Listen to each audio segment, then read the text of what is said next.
Hello. आवाज़ आ रही है?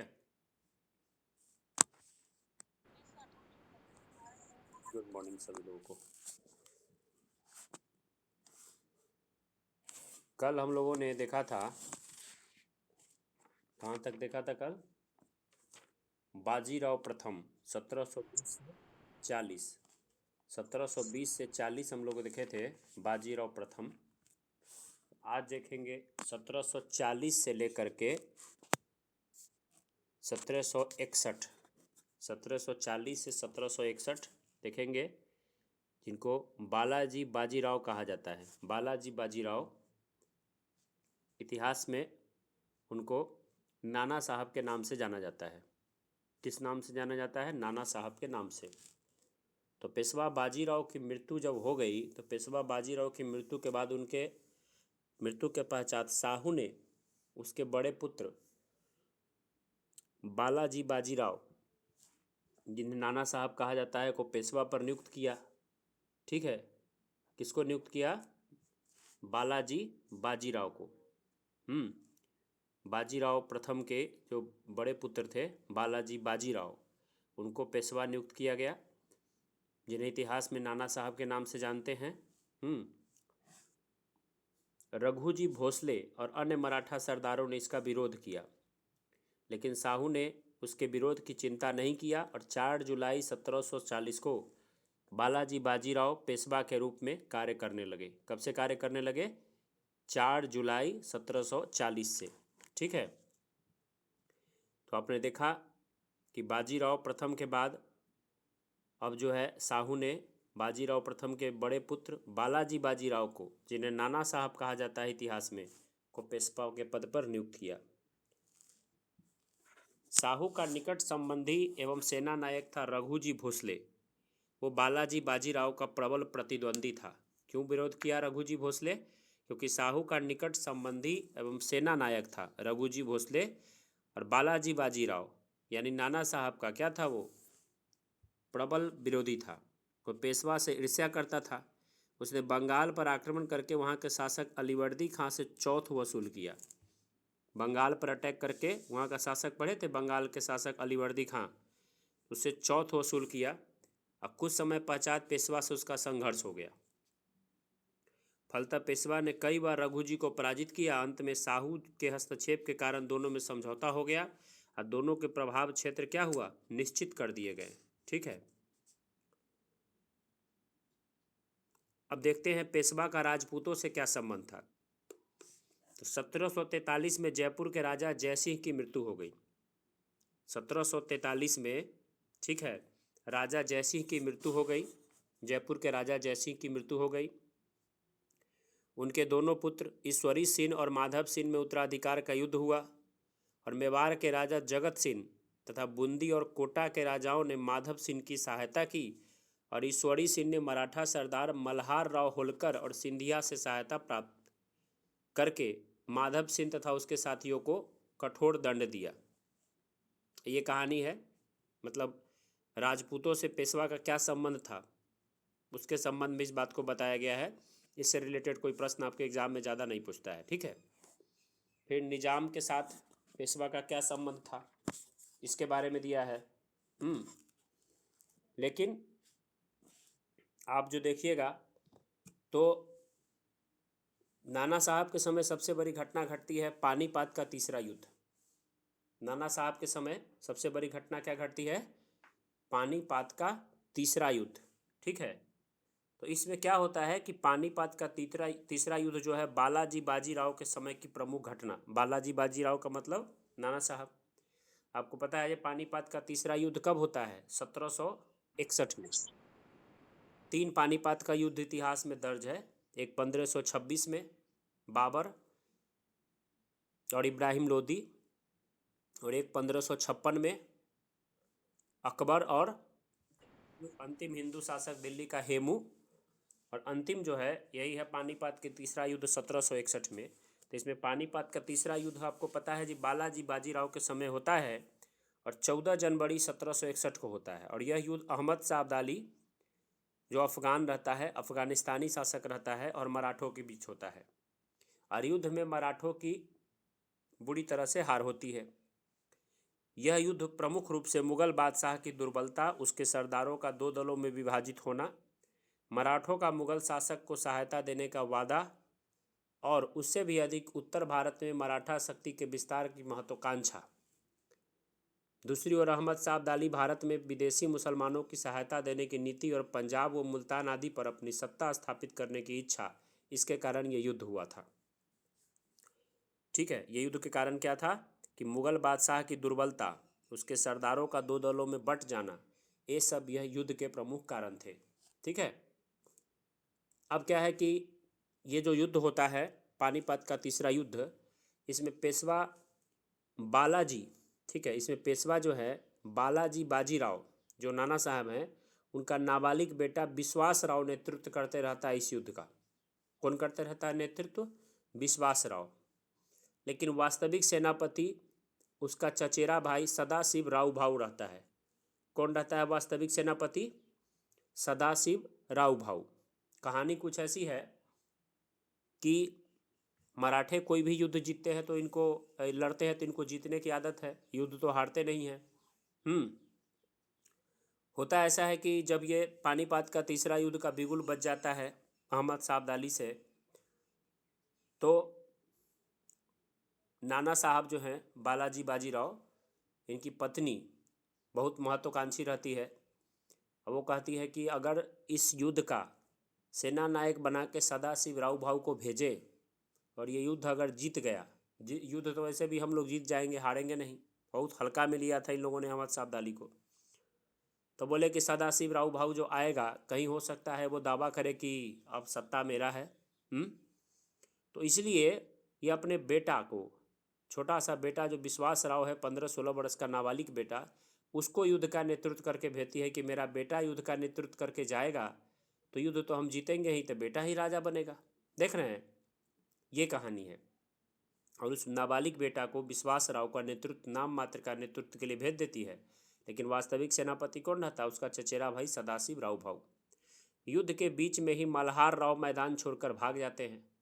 इब्राहिम गर्दी के तोपखाने ने अब्दाली की सेना को बहुत हानि पहुंचाया, परंतु शाम तक संपूर्ण मराठा सेना भाग खड़ी हुई अथवा कत्ल कर दी गई।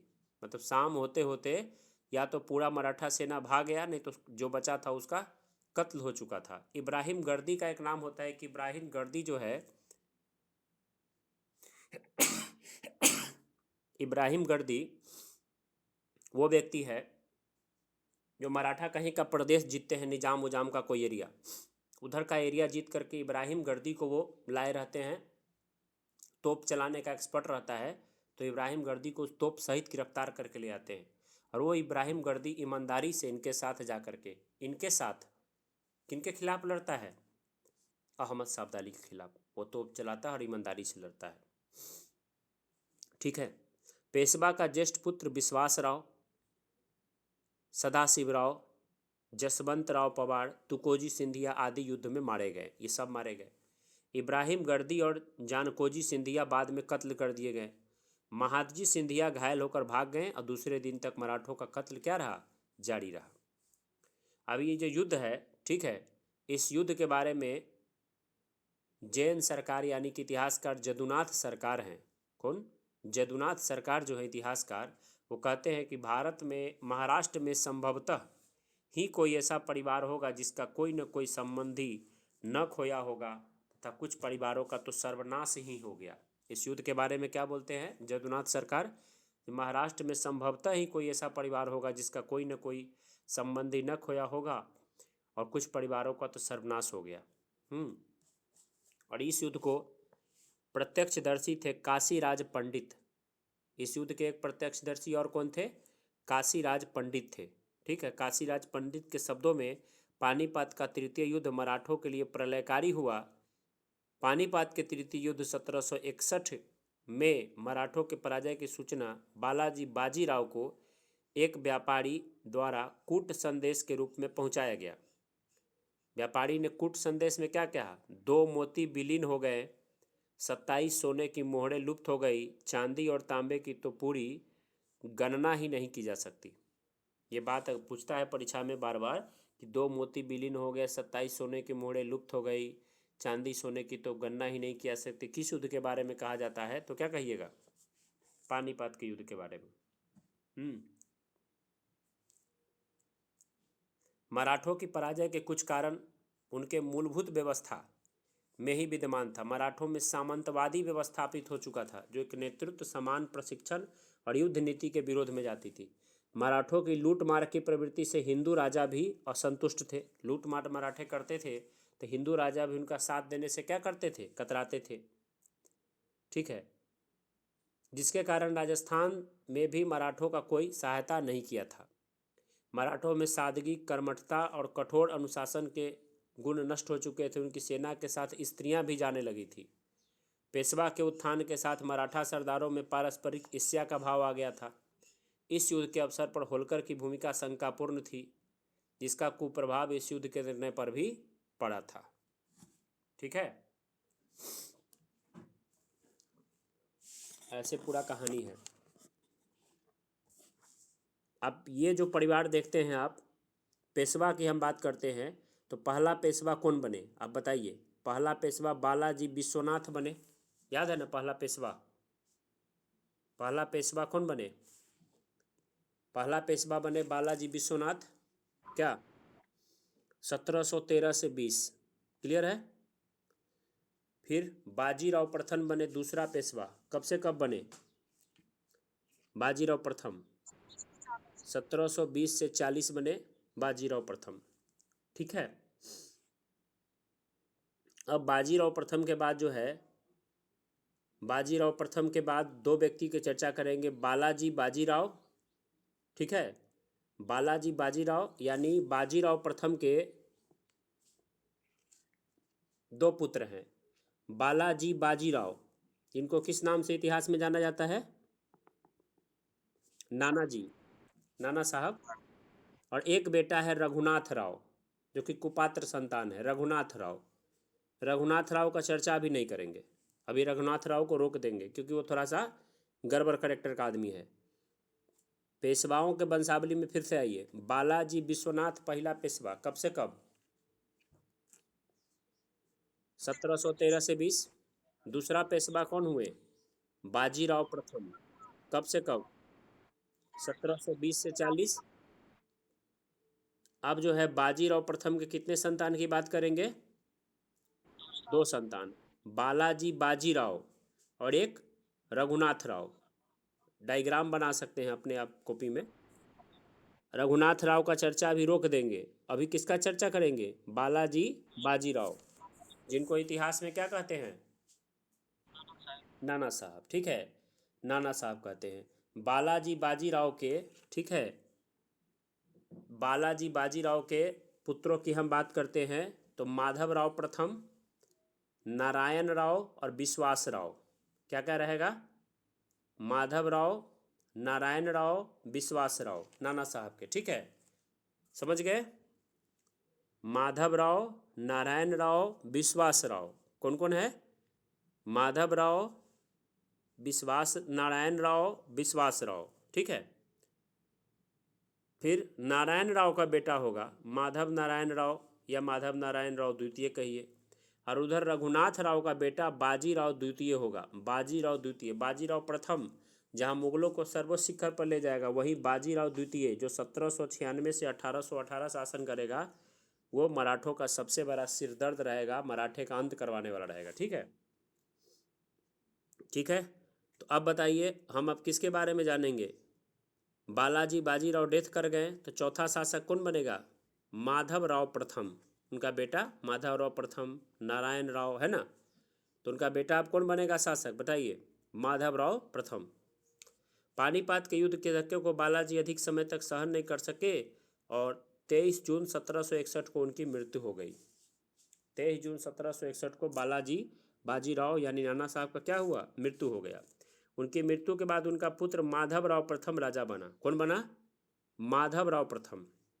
परंतु उस समय वह बच्चा था, अल्पवयस्क था, तो इसीलिए शासन कार्य उसके चाचा रघुनाथ राव या राघोबा के हाथ में आ गया। बताइए, माधव राव, बालाजी बाजीराव जब डेथ कर गए, ठीक है, बालाजी बाजीराव डेथ कर गए तब शासक कौन बनेगा? उनका बेटा माधवराव प्रथम। कौन बनेगा? माधवराव प्रथम। परंतु वो सत्ता संभालने के लायक अभी नहीं है, थोड़ा सा यंग है, नहीं है खूब, ठीक है। तो अब जो है बताइए, नाना साहब के भाई कौन थे? रघुनाथ राव थे ना। रघुनाथ राव बाजीराव प्रथम का दूसरा संतान,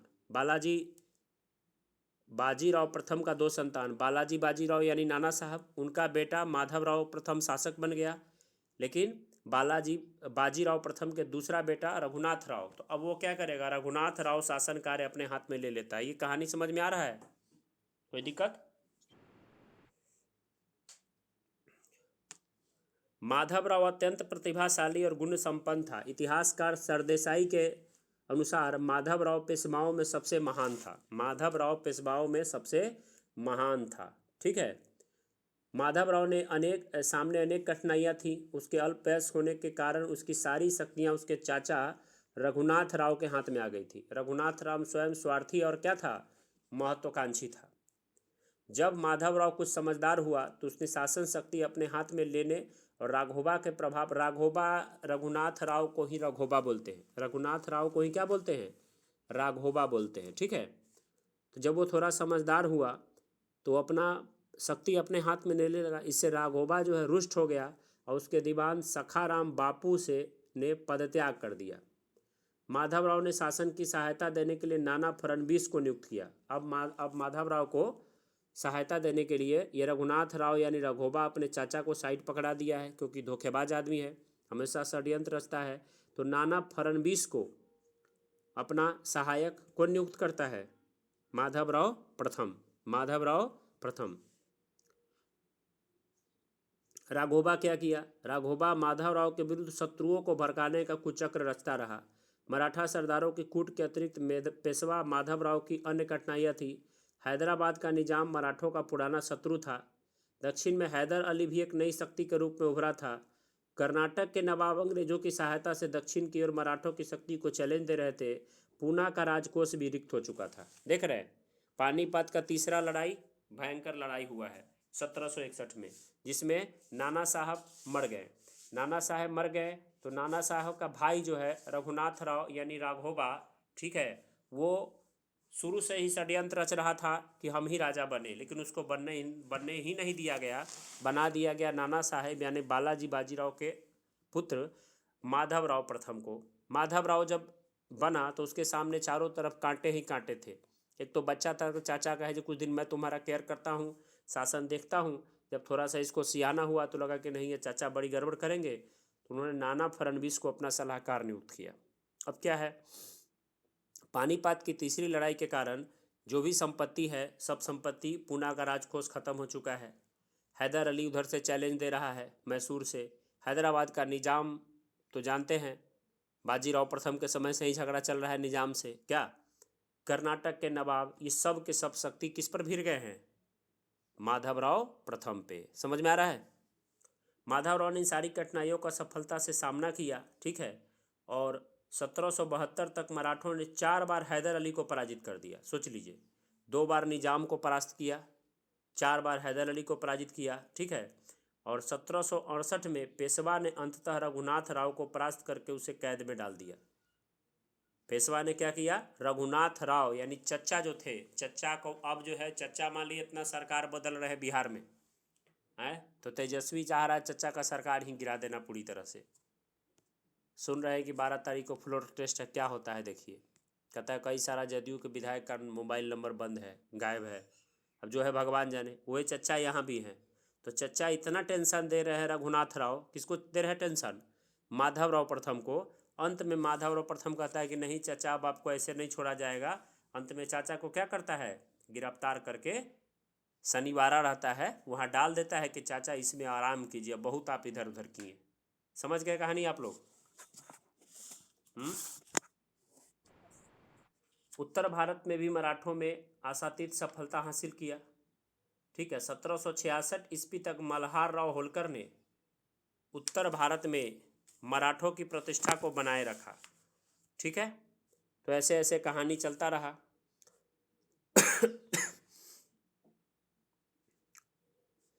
और आपको पता है कि शाह आलम द्वितीय, यही टाइम है कि शाह आलम द्वितीय को 1772 में मुगल सिंहासन पर बैठाने का काम किया था इन्होंने, और बदले में 40 लाख रुपया काड़ा और इलाहाबाद के जिले प्राप्त किए थे। कौन? माधवराव प्रथम। क्योंकि आपको पता है 1761 से 72 तक हैं। और 1772 में शाह आलम द्वितीय जो मुगल शासक था, पता है, जो भटक रहा था बाहर में बहुत लंबा, उसको गद्दी पर बैठाने का काम भी कौन किए थे? यही किए थे। तो कठिनाइयों से लड़ते रहे, और लड़ते लड़ते माधवराव प्रथम की मृत्यु जो है रोग बीमारी के कारण हो गया। कितना एज में मात्र मृत्यु हो गया माधवराव प्रथम का? मात्र 27 वर्ष के एज में। कितना एज में निधन हो गया? मात्र 27 वर्ष के एज में किनका निधन हो गया? माधवराव प्रथम का। कब से कब? 1761 से 72। 1761 से 72। ग्रांड डफ कहता है कि उसकी मृत्यु मराठों के लिए पानीपत की पराजय से भी अधिक हानिकारक थी। इतिहासकार सरदेसाई कहते हैं कि माधवराव प्रथम की असामयिक मृत्यु मराठों के लिए पानीपत के युद्ध से भी महंगा पड़ी। तो पूछेगा मराठों में किनकी मृत्यु पानीपत के लड़ाई से भी ज़्यादा महंगा पड़ी, तो क्या कहिएगा? माधवराव प्रथम। माधवराव प्रथम। ठीक है। अब क्या हुआ? माधवराव प्रथम अपने चाचा को कहाँ डाल दिया था कैद करके? राघोबा को, रघुनाथ राव को, शनिवारा में। ठीक है। अब जब ये ये मर गया, ठीक है, तो अब शासक कौन बनेगा? तो माधवराव प्रथम के बाद अब शासक बनेगा नारायण राव। कौन बनेगा? नारायण राव, जो इनका भाई रहता है। कौन बनेगा अब? नारायण राव। तो पेशवा माधवराव की मृत्यु के बाद उनका भाई नारायण राव पेशवा बनता है। कौन बनता है? नारायण राव। अब नारायण राव जो बनता है ना, तो पता है नारायण राव क्या करता है? इनका भाई, आपको पता है ना कि नाना साहब के 3 लड़के बोले थे बालाजी बाजीराव के। एगो माधव राव 1761 से 72 जो डेथ कर गए। अब नारायण राव 1772 से 73, और विश्वास राव तो मर चुका है ना। विश्वास राव तो मर गया है उस युद्ध में, पानीपत के युद्ध में, है ना पता। अब नारायण राव बनेगा। नारायण राव इतना बड़का गलती करता है, अपने आप को नारायण समझता है, राजा बनता है और सबसे पहले चचा को निकाल देता है। कहाँ से? शनिवारा से छोड़ देता है। चाचा को जो कैद किया रहता है, चाचा का नाम क्या रहता है? राघोबा। चाचा को पहले कैद से छोड़ देता है। चाचा को जब ये कैद से छोड़ता है कि चाचा फट से इसको मार देता है। चाचा किसको मार देता है? तुरंत इसकी हत्या कर देता है, नारायण राव का। नारायण राव का हत्या तुरंत कौन कर देता है? चाचा कर देता है। तो पेशवा माधव राव की मृत्यु के उपरांत उसका भाई नारायण राव बना पेशवा 72 से 73, परंतु कुछ समय बाद ही उसका वध कर दिया गया। रघुनाथ राव 73 से 74 पेशवा हुआ। ठीक है। अब कौन पेशवा बन गया? रघुनाथ राव। रघुनाथ राव तो कब से इंतजार में था कि हम पेशवा बने। क्या रघुनाथ राव अब पेशवा बन गया? ठीक है। लेकिन क्या रघुनाथ राव पेशवा बन जाएगा तो मराठों का क्या होगा जी? मराठों का कहानी तो ख़त्म कर देंगे ना। तो कहानी ये हुआ कि जब रघुनाथ राव पेशवा बन गया, परंतु मृत पेशवा के मंत्री सखा बराम बापू और नाना फडणवीस ने राघोबा का क्या किया? विरोध किया। नाना फडणवीस कहे कि राघोबा मैं तुम्हें बन के नहीं रहने दूंगा, और अंत में नाना फडणवीस ने मराठों का एक दल बनाया। ठीक है। और नारायण राव के, कौन मर गया था अभी? नारायण राव मर गया था ना।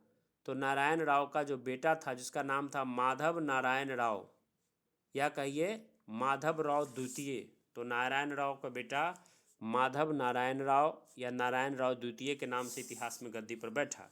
छोटा बच्चा को बैठा दिए और एक काउंसिल बन गया, जिसके मेन काम काउंसिल का मेन अध्यक्षता कौन करते थे? नाना साहब करते थे। समझ गए कहानी। माधवराव नारायण के शासनकाल में मराठा शक्ति का उत्तरोत्तर ह्रास होता रहा। इस अवधि में मराठा शक्ति के 2 मुख्य सूत्रधार थे, महाजी सिंधिया और नाना फडणवीस। ठीक है।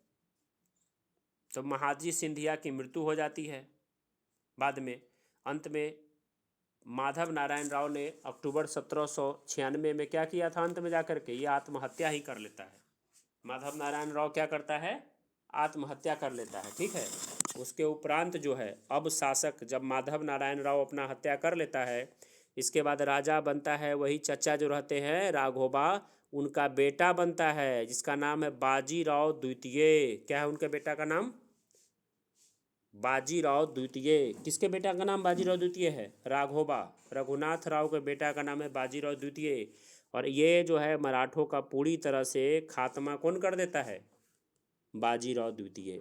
जहाँ बाजीराव प्रथम ने मराठों को सर्वोच्च शिखर पे पहुंचाने का काम किया, वही बाजीराव द्वितीय जब नाम लग जाएगा, प्रथम ने वहाँ पहुंचा दिया, मस्तानी वाला जो दिल्ली को लूट लिया था, बाजीराव प्रथम उतना काम किया। बाजीराव द्वितीय 1796 से 1818, ठीक है। इस अवधि में नाना फडणवीस का प्रभाव भी बना रहा, परंतु 1800 ईस्वी में नाना फडणवीस मर गए और बाजीराव द्वितीय अंग्रेजों के साथ 1818 में नतमस्तक हो गया। 8 लाख रुपया पेंशन दे करके उसको बिठूर भेज दिया गया।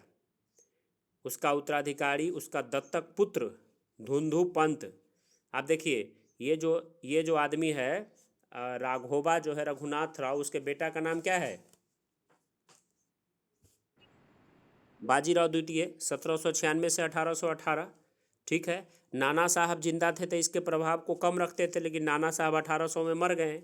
1818 में अंग्रेजों के साथ ये संधि करके घुटना टेक देता है और पूरी तरह से 8 लाख रुपया पेंशन दे करके इसको वहाँ से भगा दिया जाता है। कहाँ पे? बिठूर। और इसको कोई बेटा उटा नहीं रहता है, ठीक है। ये एक दत्तक पुत्र गोद लेता है, इसका नाम रहता है धुंधु पंत। और उसी धुंधु पंत को नाना साहब कहते हैं, जो 1857 में स्वतंत्रता संग्राम में महत्वपूर्ण भूमिका निभाए। यानी जो आप नाना साहब देखते हैं 1857 के क्रांति में भी सुनते हैं नाना साहब का नाम, बताइए। तो वो नाना साहब कौन है? बाजीराव द्वितीय के बेटा हैं, ठीक है। और एक नाना साहब, ये नाना साहब कौन थे? बालाजी बाजीराव, बाजीराव प्रथम का बेटा। ये दोनों नाना साहब का कहानी आपका समझ में आया?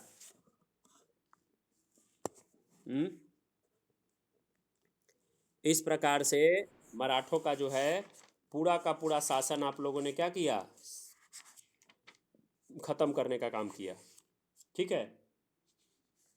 अब आप जो है आगे जानिएगा, आगे मराठा और अंग्रेज़ों के बीच जो युद्ध होगा उसके बारे में हम लोग चर्चा करेंगे, अंग्रेज मराठा संबंध के बारे में जानेंगे।